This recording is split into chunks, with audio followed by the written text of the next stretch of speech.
Hi, friends. Welcome back to Beyond Game Day.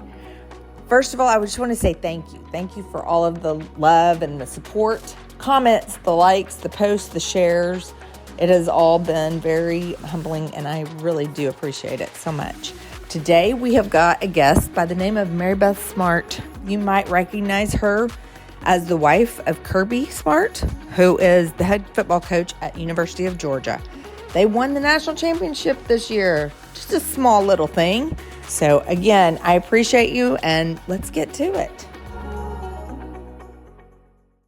Before we kick this off, I wanted to address that in this episode, we had some minor technical issues with Mary Beth's audio. Please stick with it because it's a great conversation. And with that, buckle up and enjoy my conversation with Mary Beth Smart. Do you remember the first time that we met? I think that I do. I was trying to remember that this morning. Was it at the in Destin at the SEC meetings? Is that when you remember it? No. Or was it at Reynolds? It was at Reynolds. Well, that I remember. Those were That's why I was like wait a month minute apart. Yeah. Which Well, came first? y'all were still, but y'all were still working for Bama at the time. I do remember. Yeah, I was just really, really intimidated coming into that hospitality group. Why? I remember that. Why? Well, it was just like all the legends. It was like Jerry Spurrier, Christy Malzahn, Kathleen legend. Sweeney. It was like a lot of people that have been doing this for a long time. And Kirby wasn't even head coach yet. So it was like, here I come, and I'm 5'10" and I can't hide, so it's like, which hey. I absolutely adore. And I'm going to tell you, when I'm having to, hey, Mary Beth, how are ya? It's great fun for all of us. I have to be careful, especially on the game day. I hug people and they're right up in my armpit, I'm like, it's funny. It was so funny because I was thinking about that. That was one of those moments where you go, so where did you first meet? And I thought, I will never forget. That has been something that has stuck with me, but it's so typical of the SEC because do you remember what you said? No, I don't remember. Okay, well, it stuck with me, so maybe you're the legend because you were like, I would really like you if we weren't Auburn and Alabama. And I just remember thinking, could be friends. Absolutely, we would be friends. But we kind of can't be right now. That's funny. It was pretty awesome. I know. I was thinking about it too. We were like legit rivals. Oh. At Alabama and Auburn, and then same here at Georgia. That's like our other big. So that was the other thing you said that stuck with me because you said, I said the two places that I just about going to play. And you go, oh, those are my favorites. And I was like, we really are like at that all intense opposite ends right now. So yeah, it's a special thing. So you've been there for some of my biggest highs and some of my lowest lows. So what can I say? Yeah. Hey, Mary Beth. I want you to tell, how did y'all meet? You and Kirby. So I was a Division I athlete, played basketball all 4 years at Georgia. I was actually captain my senior year. That's one of my most proud accomplishments. Didn't lead the team in scoring or anything, but I was the captain, and I just didn't want to leave Athens. I felt like I didn't get the full college experience. I was like dedicated student athlete, didn't drink in college, didn't go out. I was just super disciplined and just kind of wanted to stay and have a fall football season, actually get to enjoy the games and tailgate. And so I stayed a year, and then I stayed another year, and I was working in the athletic department when Kirby was hired by Coach Rick in 2005.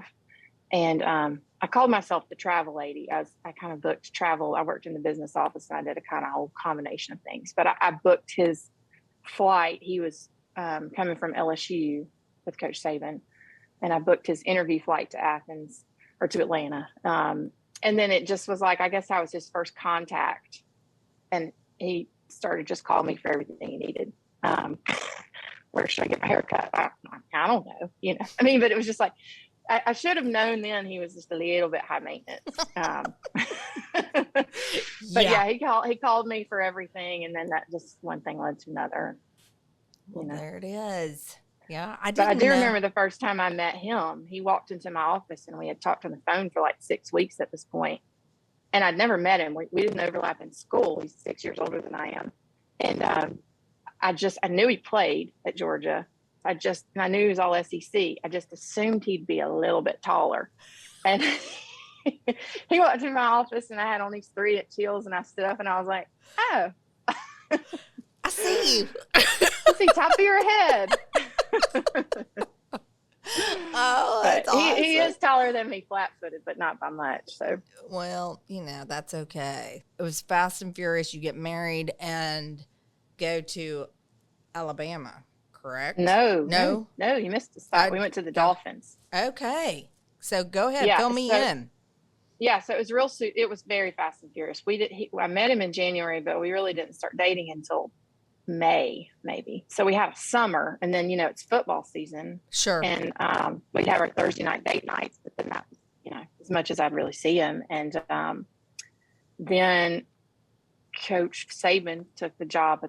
Actually, Coach Saban had been there a year, but it was our friend Will Muschamp left the Dolphins, went to Auburn, I think. Mm-hmm. And so Saban hired Kirby to take Muschamp's spot at the Dolphins. And we were just there one season before he left to go to Alabama. Okay. So gotcha. But we got married like super quick. It was just engaged. As soon as he left for Miami, we got engaged and then married that July. He wasn't going to leave you behind. That's the thing. Well, I know. And Mom and Daddy weren't having me going down there without, well, no, without a ring. Absolutely. Yeah. Or the nuptials. That's right. Yeah, I know. I understand. And good for Mom and Daddy. Good for them. That's right. That's right. Yeah. Well, that's fun. So you were at Alabama, and then quickly here come double blessing, double trouble, right? Within that's right. year or two? Within a year. We were married in 2006 in July. The twins were born February of 2008. Okay. So it was all just that those years are such a whirlwind. Yeah. Don't even really remember much. At all. I'm sure. At all. I mean, I can't even imagine, because that was, just rebuilding the program and all the work that goes into it, and knowing what I know of, that head coach's philosophy on work ethic and time and all the things. You kind of did it alone, huh? A little bit. I did a lot of it alone. Well, I hired a nanny when they were about 3 months old. And she would come 3 mornings a week, and she just saved my life back then, honestly, because my parents didn't live close. They were 4 hours away, and my in-laws, they've both been very helpful, all still are. But, it wasn't like I could just call her and say, get over here, come over Mom, and let me go to the grocery store. I need a break. Yeah. And there was no Instacart back then, like. You went to the grocery store. Went to the grocery store in those little race cart golf, shopping carts. These 2 little blonde-headed babies. But, I just remember dreading going to the grocery store. It just was such a chore back then. But, yeah, Kirby didn't help me a whole lot with the babies. But I didn't expect him to, really. I don't know. I just never, it's like, this is my job. That's your job. This is my job. Yeah. So it just works. It does. When you address it, when you look at it from that direction, I think there's a little bit of give and take that it's not like I expected, but I don't know. Sometimes my son-in-laws are so involved with their with the babies and with my grands that I'm just like, what did I do wrong? But at the same time, I think I just knew that was kind of the way it worked, that he was going to put in the hours, and, I was going to be mom, and that's what I did. And I was thankful to be able to do some of that. But, I think that's a lot of it. It helps me. My dad was the same way. My dad was super hands-on, and he did everything. But my father-in-law was a high school football coach. So my mother-in-law did everything on her own. So having her, she was very, very good and very helpful at the beginning, just saying, here's how I did it, or here's, and find friends. This is how you find friends, something outside of football, so I started playing tennis. And that was kind of my outlet, and how I found friends outside of the football office, and kept me felt like grounded and normal. And there's nothing more than I love when I meet somebody and they don't have a clue. Isn't it great? But the beauty of what you just said, you had a coach's wife that was pouring in, that was helping you, that kind of giving a little bit. I feel like there's kind of a gap for a lot of, I don't know, I'm on some of these Facebook groups that are coaches' wives and stuff, and sometimes the questions, there's never a stupid question, but yet it's like, where did we miss the piece of somebody pouring into you to help for you to understand that this is what it's going to look like, But I think that's part of why this became a thing. Like, I want to make certain that there are, if there's any advice that's out there that can be given, love for it to be out there so you can get it somewhere, Mm-hmm. So hearing it and from I think sometimes biggest. it's not only just coaches' wives. I mean, I've got a lot of friends whose husbands are doctors, and they are very similar schedule wise and pressure. I mean, shoot, there's people's lives depend on them doing their, so I think it's a universal thing. It's just becoming independent and finding people to help around you, Yeah, I do. And I think that's brilliant. When we were getting married, somebody told me doctors, coaches, and pastors were all like property of the town, whatever little town that you live in. And it's kind of a thing of those roles. There are a lot of expectations and a lot of things that are very similar in that rank, for sure. At what point, because I mean, how many national championships can you win as a coordinator before it feels like, okay, it's time, let's do something different? I know. I think it wasn't that I think a lot of it was timing. There were a couple he was interested in, even other coordinator jobs, parallel. And then then the head coaching jobs started kind of coming in, but it just never felt right. And I remember his dad, one piece of advice he gave him early in his career was like, if you're going to say no and never look back. Right. It's just you got to make your decision and never look back. And I don't think we could have written his story any better to now be here. But no, it's pretty charmed. It really, really is. It really, really is. When you start and he's earned it. He works his tail off. Absolutely. But there's a lot of just the timing. And I think part of it too was our family was really happy in Tuscaloosa. I mean, he worked hard, but he's never known anything other than working hard. Right. Which I think is a good thing. He came up in that system where that's just what is expected of you. And this is just the way it is. He'd never worked any other way. And that's what I was used to. So I didn't know any different. And, and we were winning and we had good kids, good players, and the town was great. So it was not like it was like just easy, like we're miserable here, let's go. We were happy. Right. It's a real thing. It's a real thing when you're doing well, and to make that decision, I'm going to jump and not knowing exactly, but there is something about not looking back. That is a huge piece. Like, you can't be wondering about what ifs. Move forward. So great advice, Dad, kind of thing, for sure. That's, so timing wise, it works out, and, here you go, walking into the big hometown. Can't return home, and yet you did, and you've done it well.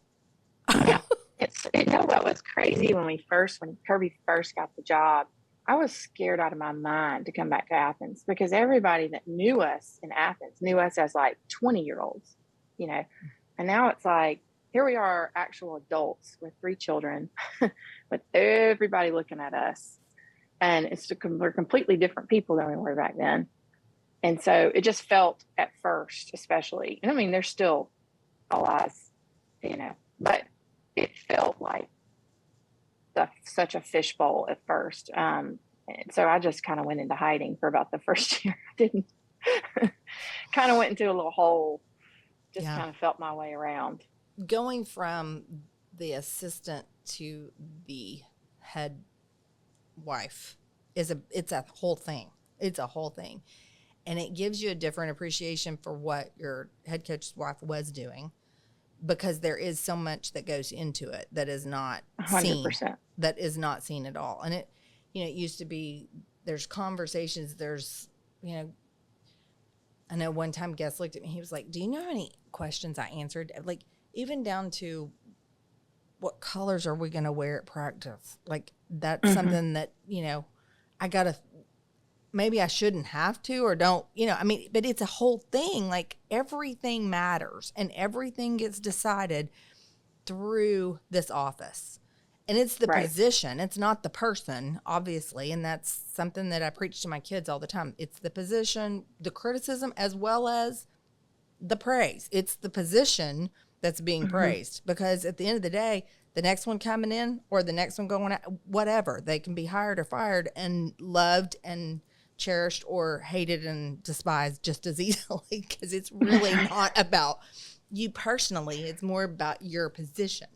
So, but it's a whole thing of how much pressure comes with that. So we were talking just a little bit ago, and it looks all charmed and pretty, and it looks like y'all have had this incredible winning, which you have, incredible winning history and all these things that are so great. But behind the scenes, there's real life stuff going on. And you have real life stuff going on that you want to share a little bit about. A couple of things. I mean, I know that there was some stuff. Yeah, With absolutely. So I would say probably, other than my children being born, which is are huge life-changing things. My mother was diagnosed with breast cancer before Kirby and I got married back in 2005. And it was just like easy peasy, early stage. She had to do chemo, but it was like, you're going to be fine. And she was, for 6 years, but she was diagnosed, again, when I was pregnant with Andrew in February of 2012. He's my youngest. And so she was diagnosed in 2012, and, they said it's back on her liver, and she did do chemo and some things, but she died in November of that year. So it's almost been 10 years, which is kind of hard. I mean, I couldn't have even talked like this about it 5 or 6 years ago. I mean, time does help with some things, but it was a really tough time. She didn't get really, really sick until about October, which of course is Alabama's playing A&M, LSU, Arkansas. And so the last week of her life, she died on a Tuesday. It was election day. I remember that. And they played LSU that Saturday. And then she died on a Tuesday. So Kirby was not able to be with me, at all. It was me and the baby. Truly, my mother-in-law took the twins, and I was still nursing the baby. And so, it was my baby, and I'm with my dad, and, it's life. And it's what I look back on that time, and Bama beat LSU at LSU that Saturday. And then it was Johnny Manziel came to Tuscaloosa and beat Alabama that following week. And then he had to fly that night out to come meet me for her funeral that Sunday, and it's like, you think about these things, it's not just us, it's all coaches all the way around, but it's like, there is real life things and hurt and tough times going on that nobody knows about. I mean, I don't think anybody knew about that he was going through that at the time. Now my fellow coaches' wives did. That's what made me cry, how they just wrapped me up. Yeah, okay, I do. I'm gonna be okay. No, it's the truth though. They did. They came on a plane. Miss Terry had a plane and brought all of them to my mama's funeral, and they were all there. And you think about that kind of thing when you talk about women pouring into. Sorry, I didn't see that coming. But anyway, we got through it, and it was a tough, and that was a year he had a chance for a job, and And it was kind of just like, I don't know if we can do that right now. Yeah. I don't know if we can move right now.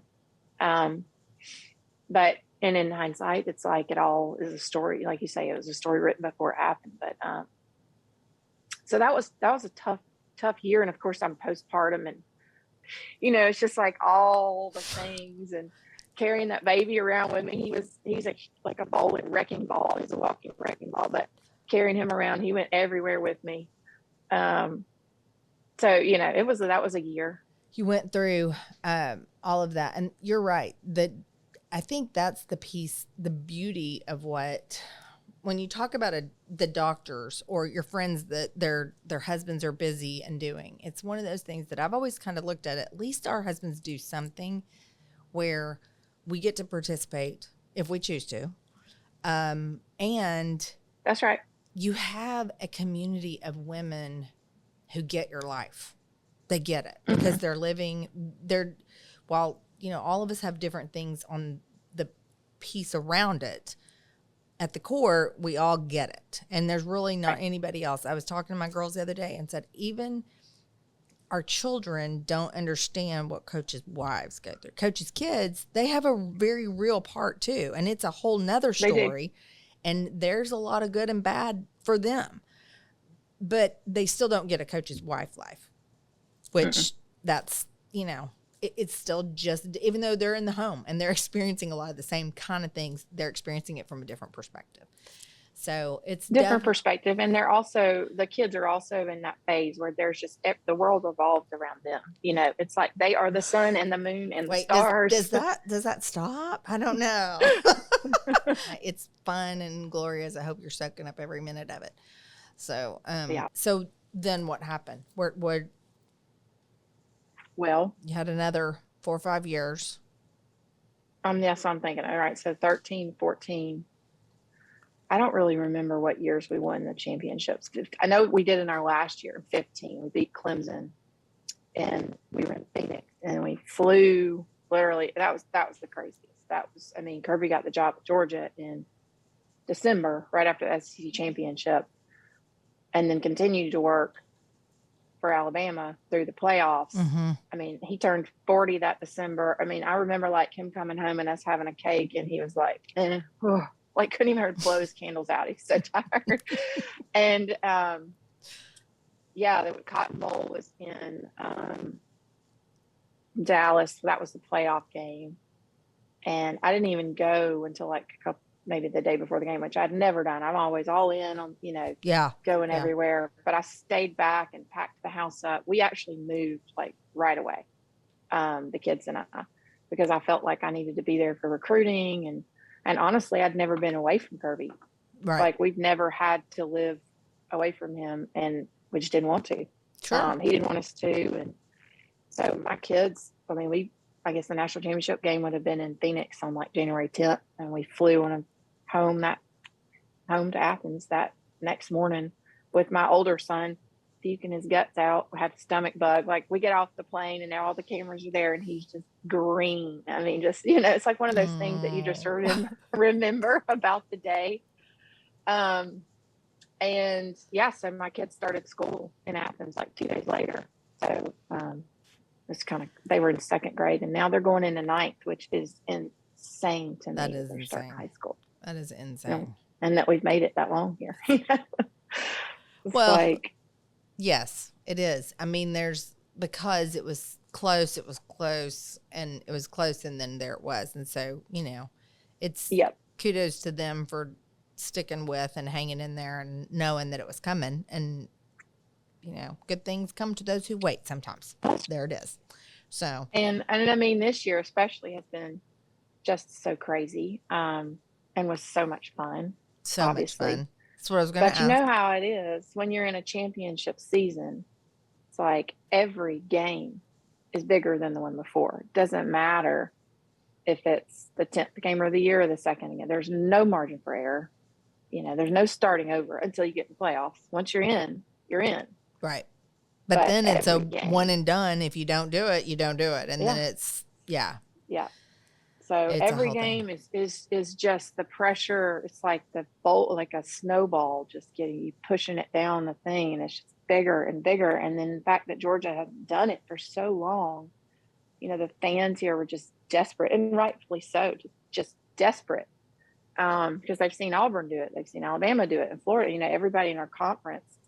So it was just this mounting pressure.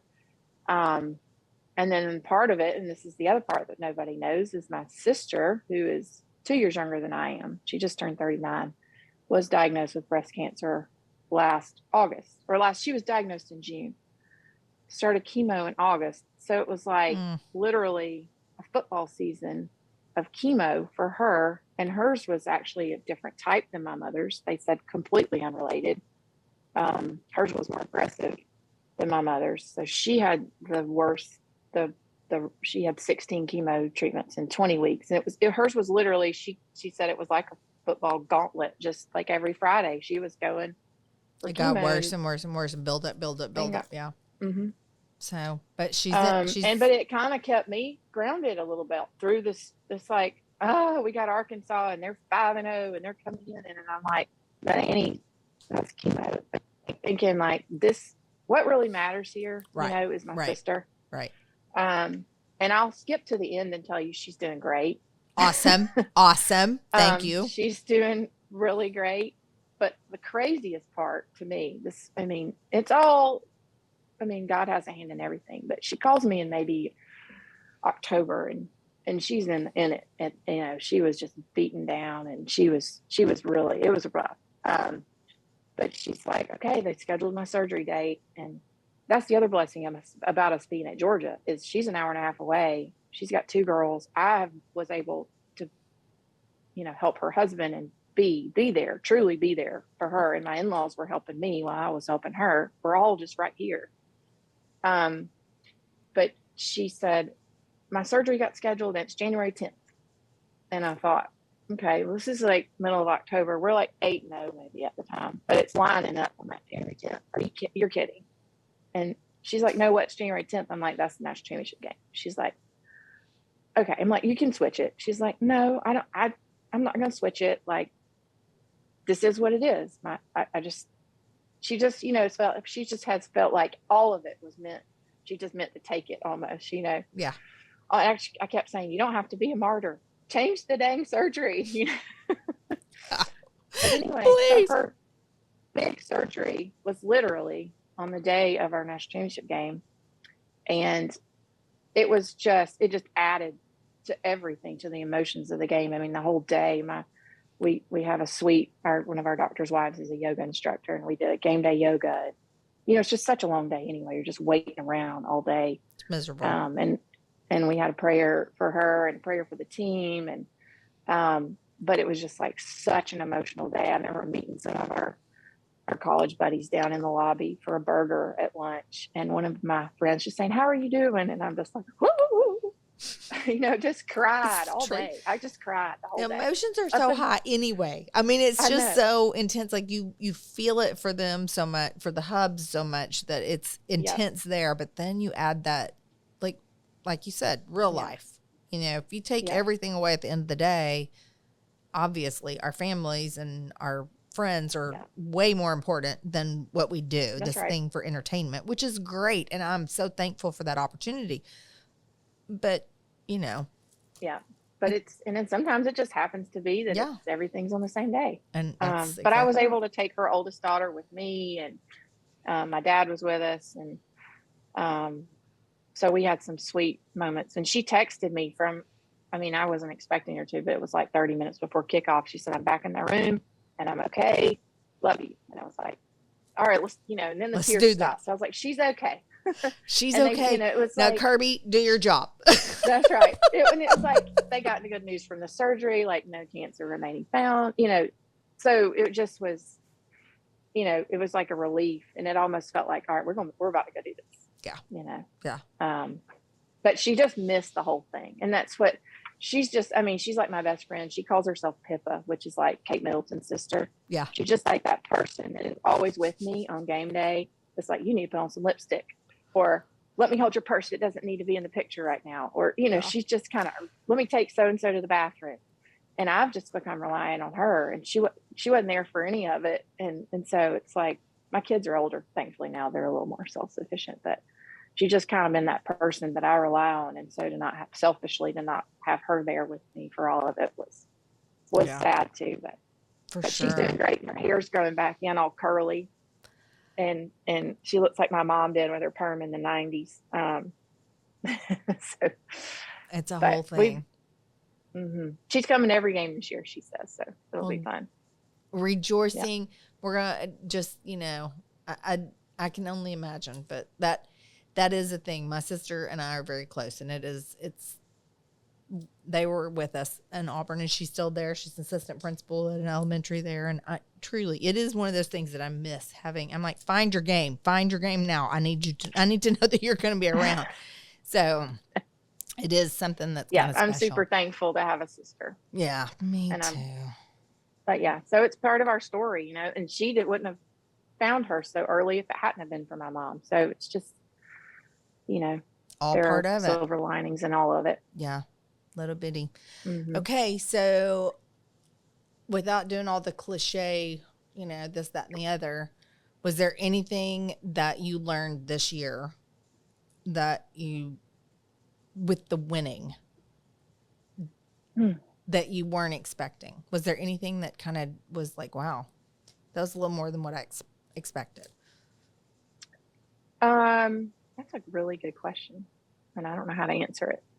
I think that it has really made Kirby and I closer in the sense of, we realize it's okay if you don't win. I remember saying it's okay. Like after the SEC championship, when we just got stomped, and like, it's okay. It doesn't define who we are. It doesn't define him. Doesn't define me. My college basketball coach coached for 30 years and never won. He went to 4 or 5 Final Fours, never won it. And I remember him calling me before the playoffs, and he was like, you tell him it's okay either way. It's true.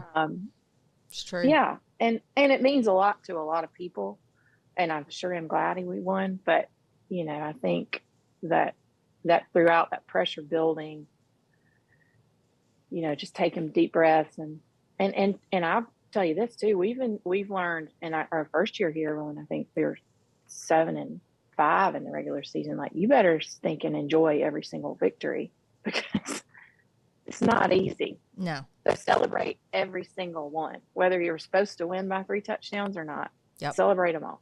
It's the truth. It is the truth.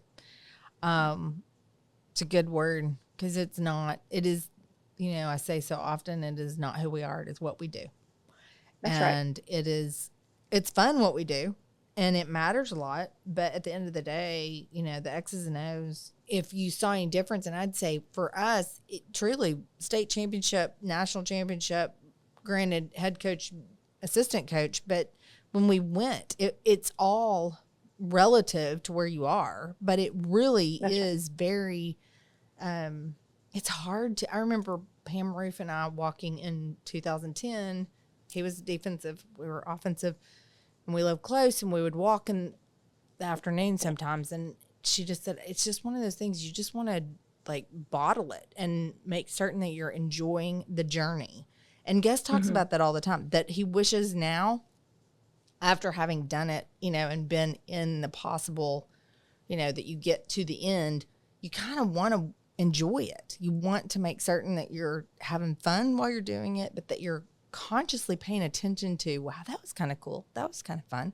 Because sometimes it comes and it goes, and you just wake up the next morning and it's back to recruiting the next class, or even that night, recruiting the next class. And you don't really get time to enjoy, or that piece of it. So you mentioned the recruiting, that you wanted to get there and get there early. Do you play on, and I don't know how much you're involved in recruiting or not. I mean, if you want to share that, you can. Tell me all your trade secrets, honey. Tell me all the tricks. What are you doing? So my biggest strength and what I'm good at is playing spades with the mamas. I'm really good at spades. Yeah. And Really? I've known how to play a long time. That's my basketball days. And so I think that I can really relate, and I really relate to people well around a card table. There's something about kind of trash talking, and I love to sit and get to know people that way. So that's probably my biggest, like, I still can't think of the word I want to say, like strength or, yeah. So anyway, I really figured you'd be pulling out the whole, I'm a Division I player. I get it. I understand. I got you. I know what, that part feels very relatable to me too. I'm impressed with the whole spades thing. No, I would say I've definitely talked about my experience as a student athlete, but to be honest, it is so different now than when I played. And it is also so different for women's sports and football. So there's not a whole lot of crossing over related, there. Right. Yeah. So, I mean, I do think that people, and mamas in general are interested in my experience, but I think for the most part, I relate more as a mother than I do as like a former D1 player. I mean, especially as my children are starting to get older, and like I said, they're starting ninth grade, and I'm starting to think I'm about to send these babies off to college in 4 years, and so I think I relate more on that level maybe than I do like in my 20-year-old self. Sure. So it's hard for me to imagine sending two off at once. So I'm just, I see them dropping their babies off, and I'm like, I can't. It's too much. I know it's too much. Too much. I know it is. So it's a real thing. It is a real thing, and that is I think the funnest, but the hardest time for us was when our kids, the college kids, were their peers. They were all about the same age when they were in school with. And you just kind of that's interesting. Yeah, it gets it can get a little fun. Yeah. We're not there yet. We're not there. No. My children do love it though, and they're all very different. My twins love it for different reasons. Like my older son is very cerebral, and he gets into the rankings and the statistics and all that stuff. I mean, he's always watching the shows when all the rankings come out. Yeah. Super into it. Yeah. And my daughter just likes the social. She loves to see what everybody's wearing, loves to tailgate. And my little one now, I mean, he is all in. He goes to practice. He wants to be at practice every day if he can, which he can't be there every day, just his schedule. But I mean, and he's old enough possible. Now. Yeah. He's old enough now that I just drop him off. And that was a fun thing about last season is he was in fourth grade last year. In fourth grade, they crank up the homework. So that was part of his motivation was if your homework is done and you've done what you're supposed to do, he got to go to practice every Wednesday. And that Wednesdays, Kirby comes home after practice. So it was fun for him. I dropped him off after school, and he stayed until Kirby brought him home. And he went every Wednesday. He hung out with the kickers. And so he thought he was like just part of the team. Absolutely. He's part of it. And I love that. I do too. We talked about that last week last time I talked to Gus. That was something that I did, but there is something about being able to pull the family in, and it's like everybody doing it together. There's a common goal, and you're working as a team inside your home towards something. And everybody has their piece that's separate and individual and their own strengths and their own interests and stuff. But at least there's one common thing that kind of keeps everybody together. And it's so good for Kirby too to have. I mean, just yesterday I dropped Andrew off at 2:15. 2:15ish, and these guys will gizmo watch. So I was like, call me on your watch when you're ready for me to pick you up, because he'll just disappear into the building. Everybody there's looking for him. Yeah. But I was like, well, how was it? How was Dad? And he said, man, I got there and Dad said, boy, I'm tired. And he said, I sure needed to see you right now. And I love that. They have a special the heart will bond through it. But those are the things that he's going to remember that matter the most. Those are the things right there that, you know, Dad will remember. And he's still young enough to where he's kind of cute. Like the players don't think he's annoying, you know. He's kind of cute and funny. It's so true. They do hit that stage where, okay, you're not funny anymore. Yeah. So, okay. So you talked about women's sports. Do you do much with, I mean, that's your alma mater and those are your people and all the things. Yeah. Do you do much with the basketball? The women's basketball? We're just really big fans. Well, you know, you just got our Coach Abe. Oh, that's right. Oh, that's right. She sure was. That's where she came from. Yeah. I'm really enjoying her.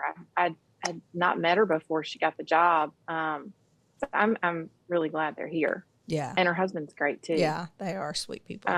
We go to a lot of the women's games. That's awesome.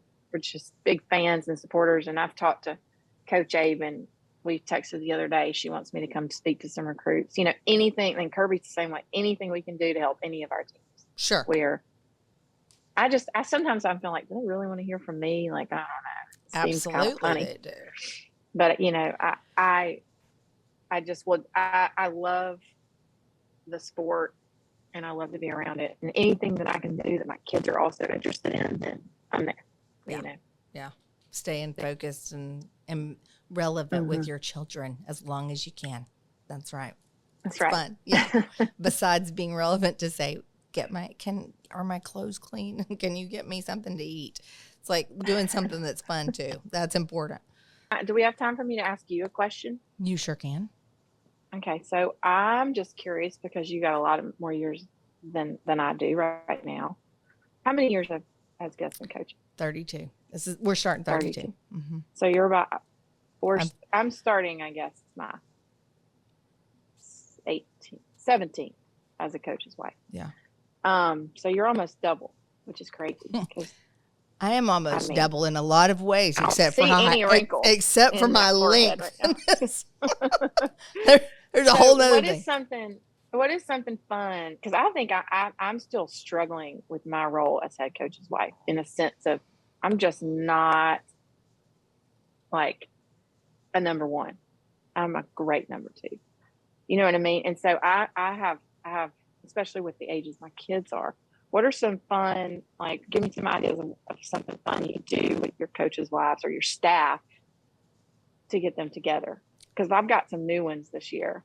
It is so hard. Is it hard for you? I'm struggling. I'm not going to lie. I'm struggling with, it is more and more challenging. And especially, this is the other thing for Orlando versus smaller college town. Yeah, probably more spread out. We are way more spread out. And it is hard I'm still adjusting to, we got a 25, 30 minute drive just to get to each other's houses. I mean, that's a whole, you're taking an extra hour plus. It affects things. So, I really should be asking you because you're young and fun. And I will tell you the thing that I did was get a social secretary inside the staff. Find someone who wants to be, who enjoys and will actually take pride in it. And then that person sets it up, texts the group. She kind of runs things by me. Hey, is this, you cool with this? If I said, I'm like, absolutely, whatever you want to do. Yeah. So if you need that's a great idea. If you need my name or my card number, I'll get those for you. The rest of it, I'll just tell me when to be there. I have dominated. We've got a coach on staff that's been with us since he was a GA at Alabama. I mean, and now they're 7 years in at Georgia. It's fun because they've had babies, and it's like I feel like we've watched them grow up, but she's still like 28, and so she's my photography coordinator. Like anytime we're anywhere, because her pictures are always so much better, so good than anybody else.